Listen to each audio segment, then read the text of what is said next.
今日なんですけれども、国民民主党の玉木雄一郎さんが有機農法のですね、拡充を目指して 20% 程度はどうのこうのみたいな話をされてましたけれども、僕はね、有機農法、有機野菜だったりとかですね、それの信者と言いますかですね、有機だから何でもいいみたいに言ってる人たちいるんですけれども、それに関してはですね、ちょっと僕は結構疑問符がついて、あるかなと。大量の農薬を使って農薬の残留物があるとか、そういうね、昔のね、高度経済成長期とかのですね、そういった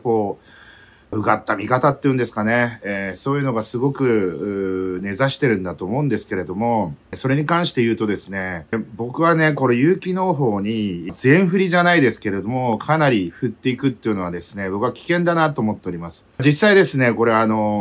スリランカというですね、インド洋に浮かぶですね、小国、昔はセイロンって言ってましたけれども、この国がですね、大統領がですね、100% 有機農法にして農作物を作るというふうに決断をしてですね、大変なことになってるという、お話がありまして、生産量当然減るわけですね。激減するわけです。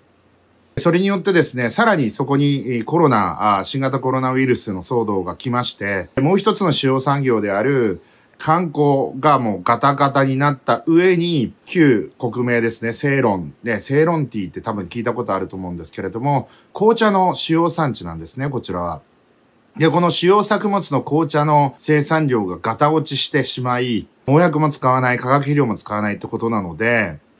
病害虫なんかも発生して、もうとんでもないことになって、最終的に撤回せざるを得なくなって大統領が逃亡したみたいなお話になったわけですけれども、こうなってしまう可能性があるわけですね。いわゆる完全な有機農法でやるとですね、当然その農薬も使えない、そして化学肥料も使えない、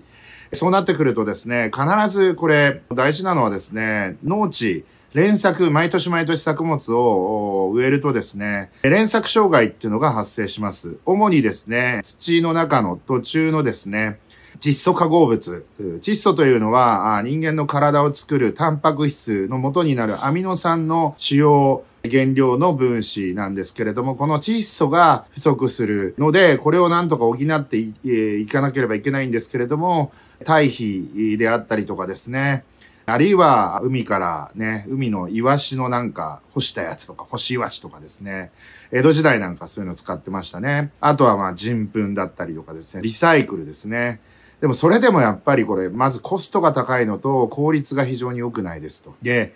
これをね、何十%、農作物の生産量何十%って規模で日本でやろうとするとですね、絶対破綻すると思います。で、さらに農薬を使わないと、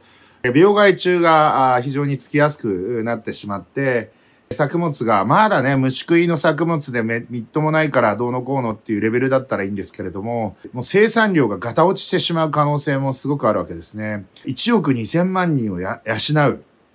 というのは相当すごいことです。世界の人口ですね、化学肥料が発明される前のですね、これハーバー・ボッシュ法と僕もね、何回か配信でも言っておりますけれども、このハーバー・ボッシュ法っていうドイツ人のですね、フリッツ・ハーバーさんっていう人が開発したノーベル賞も受賞したんですけれども、このやり方で空気と水からアンモニアを作るというですね、画期的な発明をしたわけですけれども、それによってですね、化学肥料が大量生産されるようになった。だから、1900年ぐらい、15億人もいなかったぐらいの全世界の人口が今もう70億人を超えて80億人に迫ろうとしている。これはですね、化学肥料の発明で食料が大増産されることになったからなんですね。なので、まだ増え続ける人口を支えるためにですね、例えば遺伝子組み換え作物なんかも発明されたりしております。遺伝子組み換えというのは自然界で起こるですね、突然変異による品種改良。これをですね、高速化するためのメソッドですね。今はもうクリスパーキャス9というですね、技術がありまして、こちらの方で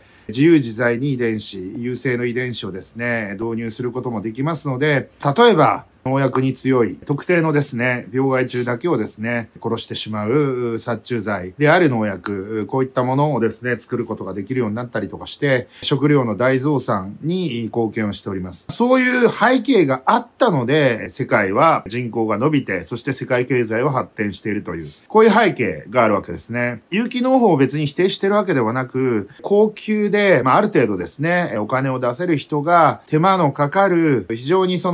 サステナブルのように見えてサステナブルではない。持続可能なっていう意味で言うとですね、そのままサステナブル直訳して持続可能だっていうことで言うと、今、この世界人口80億人に迫ろうとしている世界人口を維持したままですね、有機農法を 100% 導入するというのは無理ゲーです。なので、これはもう贅沢品です。有機農法で作られた農作物というのは贅沢品です。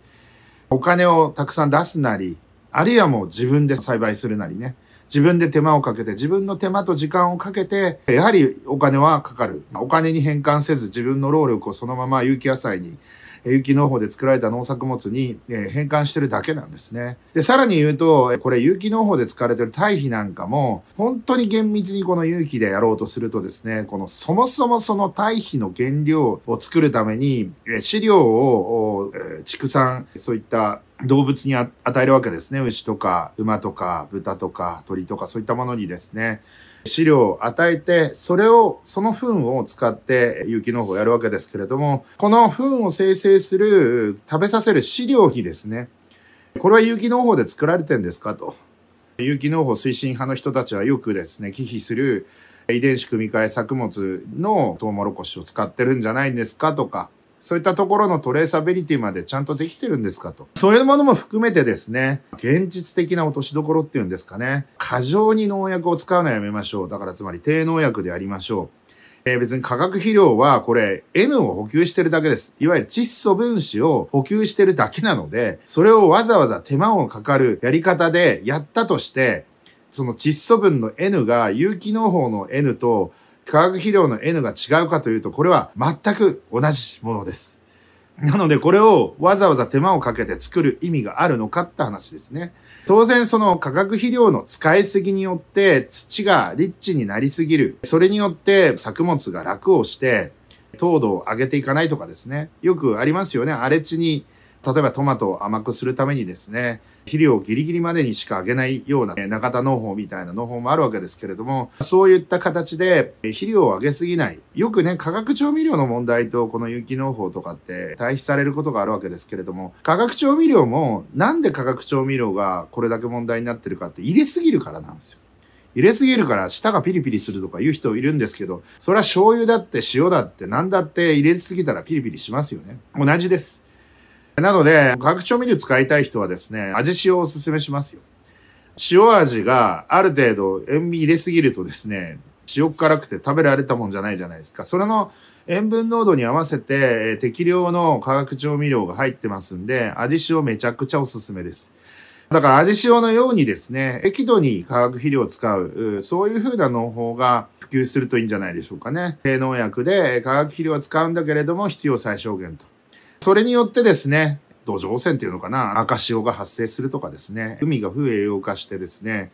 めちゃくちゃ栄養リッチになっちゃって赤潮が発生したりとか、そういった問題が出てきたりとかしてますけれども、そういったものがないようにですね、適切に使えば僕はいいのじゃないかなというふうに思います。以上ですね、有機農法等へのですね、提言でございました。いってらっしゃい。